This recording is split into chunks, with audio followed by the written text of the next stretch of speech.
என் வீட்டுக்கு வந்து சாப்பிடாம எப்படி உங்களை நான் அனுப்புவேன், டின்னர் வந்தே ஆகணும்னு சொல்லிட்டாரு. சம்மர் ஹாலிடேஸ் வந்தாச்சு, நம்ம ஜிடி ஹாலிடேஸும் வந்தாச்சு. GT holidays, south India's #1 travel brand. Sir வந்து முன்னாடி ஃப்ளைட்ல கிளம்பிட்டாரு. அவரோட ஃப்ளைட்ல சீட்ஸ் இல்லை, ஏன்னா லாஸ்ட் டைம்ல எல்லாமே மாற்றி போட்டாரு, சீட்ஸ் இல்லை. சார் அப்புறம் எல்லாத்தையும் அவருக்கு எல்லாமே அரேஞ்ச் பண்ணி மாற்றி போட்டார். போயிட்டு சிக்காகோ ஏர்போர்ட்ல உட்காந்தா அப்படியே மேகம் மூடிச்சு. எல்லா ஃப்ளைட்டும் கேன்சல். பார்த்தா ஃப்ளைட் வந்துருச்சு. 11 o'clock எடுத்தாங்க. 11 மணிக்கு ஏறணும், இன்னும் நம்ம ஒரு இறங்காமலே இருக்கோமேனு யோசிச்சுங்க. தூரத்துல கருப்பு சுழல் இருக்கு, இடி வந்து இடிக்குது. நல்லா இருக்கு, அழகா இருக்குன்னு ஃபோன்ல வீடியோ எடுக்கிறேன். வீடியோ எடுத்துட்டு அப்படியே படுத்துறேன். ரொம்ப ஒரு சவுண்டு கேட்டுச்சு. பிசினஸ் கிளாஸ்ல எகிர்றாரு ஒருத்தர். ஃப்ளைட்டே கத்துறாங்க. ஜெபமாலையை முடிச்சுட்டு காப்பாத்துங்க, ஆடவும் செய்யுது, கீழே போகவும் செய்யுது. ஃப்ளைட்டே கத்துது. நான் கொஞ்ச நேரத்துக்கு முன்னாடி ஒரு வீடியோ ஒன்று எடுத்தேன், அது உள்ளதான் நான் இருக்கேன். பைலட் பேசினாரு, நம்ம இன்னும் 20 minutes தான் ஃப்ளை பண்ண முடியும், அவ்வளோதான் ஃபியூவல் இருக்கு.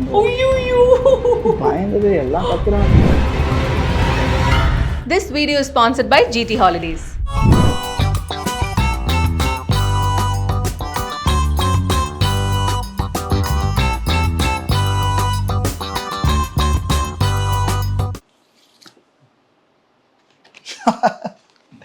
இது வந்து பயங்கரமான ஃபோட்டோ. இது வந்து அவர் வீட்டில் எடுத்ததா? அவர் வீட்டில் எடுத்தது. இந்த மீட்டிங் இருக்குல்ல, என் லைஃப்பில் என் லைஃப் டைமில் மறக்க மாட்டேன். உயிர் பொழைச்சி நாங்கள் மீட் பண்ண மீட்டிங் இது. ஆமாம், இது வந்து யூஎஸ் போயிருந்தோம். நான் மாக்கா பண்ணேன், ஒரு ஃபங்க்ஷனுக்காக போயிருந்தோம். அங்கே டிஎன்எஃப் தமிழ்நாடு, அந்த தமிழ் சங்கம்லாம் இருக்காங்களா, அந்த மாதிரி டிஎன்எஃபோட ஆண்டு விழா. நிறைய பேர் அதில் பர்ஃபார்ம் பண்ணாங்க. இளையராஜா சார் வந்து கான்சர்ட் பண்ணார், நிறைய கெஸ்ட் வந்தாங்க. அப்போ வந்து கெஸ்ட் ஆஃப் ஆனராக நெப்போலியன் சார் அங்கே வந்திருந்தார். நெப்போலியன் சார் முன்னாடி மீட் பண்ணதில்லை.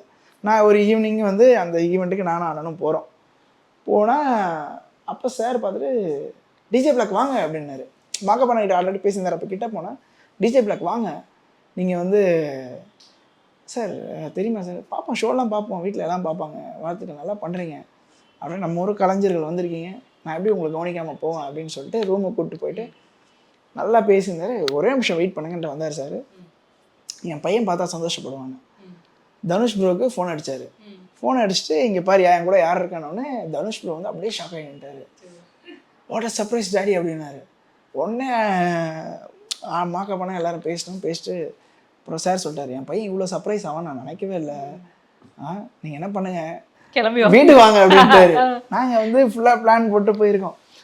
நாங்கள் வந்து சிக்காகோவில் அந்த ஃபங்க்ஷன் நடக்குது. சிக்காகோ டு நியூயார்க் போனோம். நியூயார்க்கில் அங்கே ஒரு தமிழ் சங்கம் போய் பார்க்குற மாதிரி இருந்தது. ஸோ இப்படி இருந்ததா, சரி என்ன பண்ணுறதுன்னு யோசிச்சுட்டே இருந்தோம். சார் வந்து கூப்பிட்டாரு. சார் சொன்னார், எல்லா பிளானையும் மாற்றி போடுங்க, நீங்கள் என்ன மறுநாள் தானே காலையில் கிளம்ப போகிறீங்க, இங்கேருந்து முடிச்சுட்டு நீங்கள் என் வீட்டுக்கு வந்துடுங்க, அங்கேருந்து அதே டைமுக்கு நான் ஒரு ஃப்ளைட்டு அங்கேருந்து அரேஞ்ச் பண்ணேன், நீங்கள் போயிடுங்க, நியூயார்க் போயிடுங்க அப்படின்னு சொன்னார். சார் நாங்கள் ஆல்ரெடி எல்லாத்துக்கும் டிக்கெட்ஸ் போட்டாச்சு. அங்கேருந்து நியூயார்க் போயிட்டு நியூயார்க் முடிச்சுட்டு அங்கேருந்து க்ரீன் பே போனோம். நாங்கள் க்ரீன் பேன்னு ஒரு ஊர். ஸோ அங்கே போய்ட்டு திருப்பி சிக்காகோ வந்து நாங்கள் ஃப்ளைட் ஏறணும் சென்னைக்கு. ஸோ இப்படி எல்லாமே ஃபுல் ட்ரிப்பை நாங்கள் வந்து ஃப்ளைட் போட்டு ரெடியாக வச்சுருக்கோம். அண்ணன் வந்து சார் வந்து என்ன பண்ணிட்டாருன்னா, இல்லை வாங்க வீட்டுக்கு வாங்கணும், என் வீட்டுக்கு வந்து சாப்பிடாம எப்படி உங்களை நான் அனுப்புவேன், டின்னர் வந்தே ஆகணும்னு சொல்லிட்டாரு. சார் வந்து முன்னாடி ஃப்ளைட்டில் கிளம்பிட்டாரு. அவரோட ஃப்ளைட்டில் சீட்ஸ் இல்லை, ஏன்னா லாஸ்ட் டைமில் எல்லாமே மாற்றி போட்டாரு, சீட்ஸ் இல்லை. சார் அப்புறம் எல்லாத்தையும் அவருக்கு எல்லாமே அரேஞ்ச் பண்ணி மாற்றி போட்டார். இப்போ நாங்கள் கிளம்ப வேண்டிய ஃப்ளைட் வந்து அவருக்கு அடுத்த ஃப்ளைட்டு. சாருக்கு 4:30 ஃப்ளைட்டு, எங்களுக்கு 7 o'clock ஃப்ளைட்டு. போய்ட்டு சிக்காகோ ஏர்போர்ட்டில் உட்காந்தா அப்படியே மேகம் மூடிச்சு. மேகம் மூடிட்டு எல்லா ஃப்ளைட்டும் கேன்சல். எங்களுது கேன்சல் ஆகலை. எங்களுது வந்து டிலே இருக்குது. 7:30 ஆகிடுச்சு, 8 ஆச்சு, 9 ஆச்சு, ஃப்ளைட்டே வரல. சரி எங்களுக்கு தான் கேன்சல் பண்ணுறோம் நினச்சி நாங்கள் ரெடி ஆகிட்டு இருக்கோம். பார்த்தா ஃப்ளைட் வந்துருச்சு. ஃப்ளைட்டில் ஏறி படுத்துட்டோம். 10 o'clock அந்த ஃப்ளைட் எடுத்தாங்க. சாரி 11 o'clock எடுத்தாங்க. 2 hours டில்.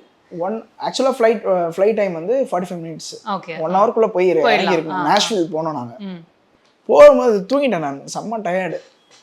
நம்ம அந்த ஒரு டைம்லாம் நமக்கு டிஃப்ரெண்ட் இருக்கும்ல, தூங்கிட்டேன். மாக்கா பண்ண வந்து எனக்கு ஆப்போசிட் சீட்டு. அக்கா மாக்கா பண்ண ஒய்ஃபு, அப்புறம் இன்னொருத்தர் வேறு யாரோ அந்த ட்ராவல் பண்ணுறது ஒருத்தர் இருக்காரு. நான் வந்து 3 பேர் சீட்டில் தனியாக உட்காந்துட்ருக்கேன். இப்படி ஒரு சேரு அப்படியே ஃப்ளைட் லைட்டாக சாஞ்சுதா, டேக் ஆஃப் ஆகும்போது எனக்கு பயமாயிடுச்சு. நான் வந்து சென்டர் சீட்டில் உட்காந்துருக்கேன். நான் திடீர்னு தூக்கம் கலைஞ்சது. ஏன்னு பார்த்தேன் மேலே இருக்கோம். டைம் பார்த்தா மணி 1. 11 மணிக்கு ஏறணும், இன்னும் நம்ம ஒரு இறங்காமலே இருக்கோமேன்னு யோசிச்சுன்னு இருக்கேன். ஒரு வேளை இந்த ஊருக்கு இந்த ஸ்டேட்டுக்கும் டைம் டிலே வேறு இருக்குது. நாஷ்வில்க்கும் சிகாகோக்கும். ஸோ அந்த இதில் டைம் ஜோன் மாறிடுச்சுன்னு நினச்சிட்டு உட்காந்துட்டு இருக்கேன். தூரத்தில் ஒரு கருப்பு சுழல் இருக்கு, இடி வந்து இடிக்குது.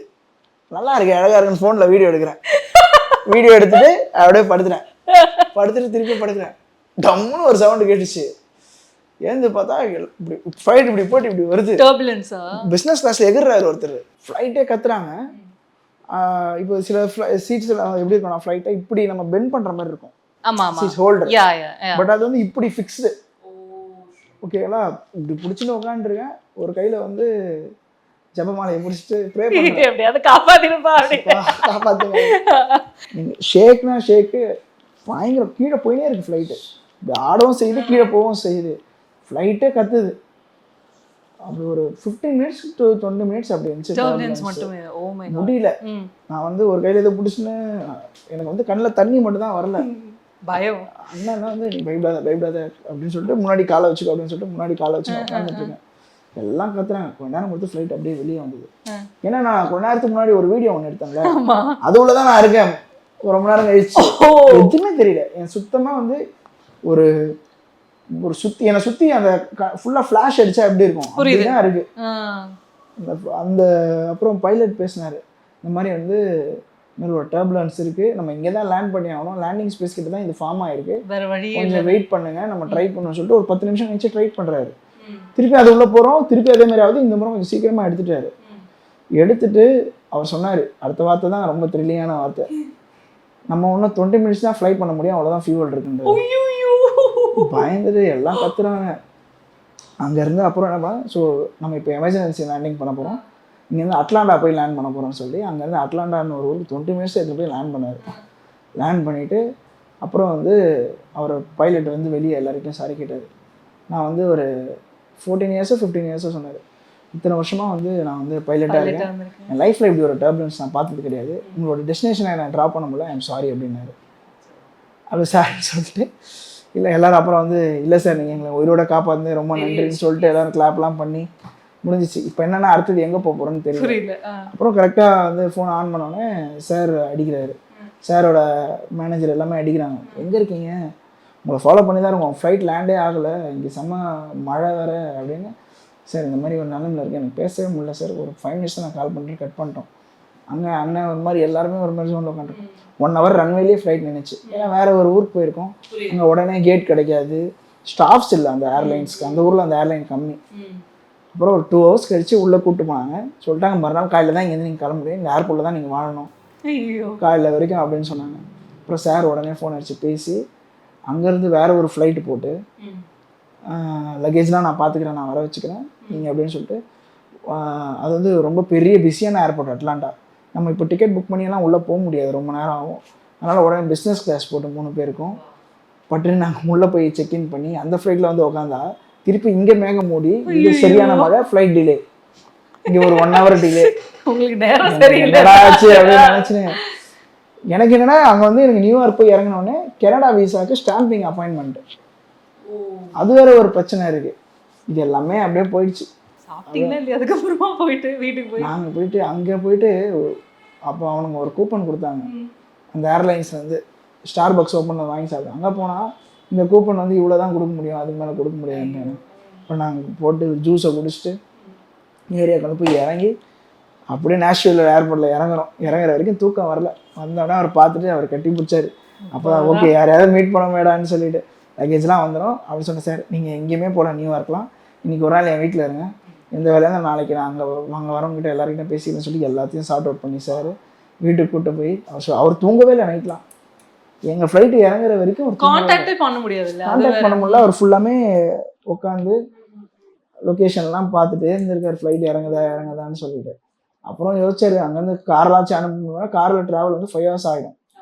அதனால் அவர் அரேஞ்ச் பண்ணி எல்லாமே வீட்டில். அப்புறம் வீட்டில் மேமும் தூங்கலை, தனுஷ் ப்ரோ தூங்கலை, எல்லாமே தூங்காமல் உட்காந்துருக்காங்க. நைட்டில் எல்லாம் அவர் பக்கத்தில் ஒரு ஃப்ரெண்ட்ஸ்லாம் வந்திருக்காங்க, நாங்கள் எல்லாம் வருவோம்னு சொல்லிட்டு ஃபுட்லாம் அரேஞ்ச் பண்ணி அப்புறம் வந்து பார்த்துட்டு சார் அப்புறம் பேசியிருந்தாரு, இந்த மாதிரி ஆச்சு ஒன்றும் யோசிக்காதீங்கன்னு சொல்லிட்டு இங்கேயே தங்கிங்கன்னு தூங்க வச்சுட்டு ஈவினிங்கேருந்து வந்தால் பயங்கரமாக வீட்டில் எல்லாருக்குமே சாப்பாடு தடப்படலாம்.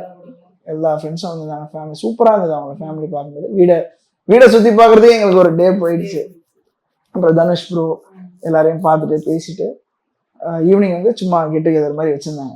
நாங்கள் தான் அப்போ தான் எல்லாருமே வந்து மாக்கா பண்ண எல்லாருக்கிட்டையும் பேசிட்டு எல்லாரும் கரோக்கி நைட் மாதிரி பாட்டெல்லாம் பாடிட்டு சும்மா ஃபன் பண்ணிட்டு இருந்தோம். அப்பதான் வந்து இந்த கரோக்கி நைட் வந்து கொஞ்சம் ஆமா இருந்திருக்கும். பண்ணிட்டு இப்போ வீட்டில் எல்லாருமே வந்து செம்ம சகஜமா இருந்தாங்க. எல்லாருமே பயங்கரமா பார்த்துக்கிட்டாங்க. போயிட்டு சூசன் அக்கா வந்து மாக்கா பண்ண ஒய்ஃப் வந்து அவங்க கூட சேர்ந்து சமையல் பண்றது, நாங்க சாரோட அப்படியே வீடை சுற்றி பார்க்குறது, ஜிம்மெல்லாம் காட்டியிருந்தாரு, அதை சுற்றி பார்க்கறது கரெக்டாக இருந்துச்சு. அப்போதான் வந்து பஞ்சு மிட்டாய் சேலை கட்டி பாட்டு சார் பாடினாரு, நாங்கள் கூட சேர்ந்து டான்ஸ் ஆடுற ரீல்லாம் பண்ணியிருந்தோம். செம்மையா இருந்துச்சு, செம்ம எக்ஸ்பீரியன்ஸ். பயங்கரமாக எங்களை பாதுகாத்து அங்கேருந்து இப்போ நான் யூஸ் பண்ணுற ஃபோன் கூட அவர் வாங்கி கொடுத்த ஃபோன் தான். ரிட்டர்ன் போகும்போது ஃபோன் ஒன்று வாங்கி கொடுத்தாரு, செலவுக்கும் கொஞ்சம் காசு வேறு கொடுத்து சார் அதை நாங்கள் தெரியவே தெரியாது, ஃபோனோட பில்லு நினச்சேன். அப்புறம் வீட்டுக்கு போய் பார்த்தா அவங்க மேனேஜர் அடிக்கிறாரு, உள்ள சார் செலவு காசு வச்சிருக்காருன்னு சொல்லிட்டு பயங்கரமாக பண்ணி நெக்ஸ்ட் டைம் எந்த இதுவாக இருந்தாலும் எனக்கு கூப்பிடுன்னு சொல்லி எப்போவுமே மெசேஜ் அவர் சைட்லேருந்து அவங்க ஆஃபீஸ்லேருந்து அவர் சைட்லேருந்து வந்துகிட்டே இருக்கும். நமக்கே ஏதாச்சும் ஒன்று தேவைன்னா உடனே ஃபோன் அடிச்சா நமக்குன்னு இல்லை, நம்ம இங்கே இருக்கிற தமிழ் ஆட்கள் எந்த ஹெல்ப் கேட்டாலும் அவங்க பண்ணக்கூடிய ஒரு ஆள் வந்து நெப்போலியன் சார்.